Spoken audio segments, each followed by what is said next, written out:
Law enforcers turned the heat up as they zeroed in on fugitive SunWest executives. With warrants in hand, authorities vowed not to rest until the suspects are found, warning that anyone hiding them could also land in the line of fire.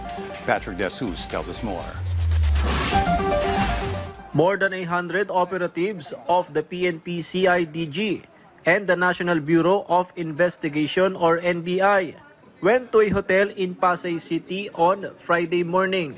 This was to serve the warrant of arrest against 3 officials of SunWest Incorporated in connection with the case they are facing over the anomalous 289 million peso flood control project in Oriental Mindoro.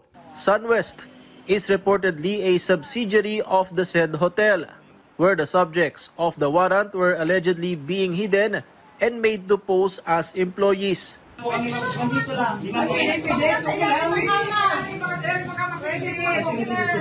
Every corner of the 10-story building was searched, including the kitchen and housekeeping section where the 3 accused might have hidden.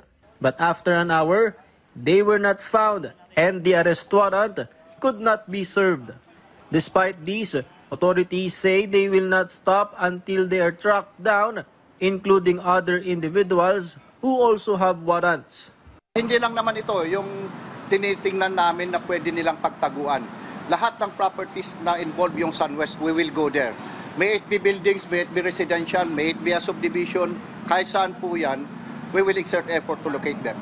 Lahat ng the full force of all law enforcement agency available within the country is going against them.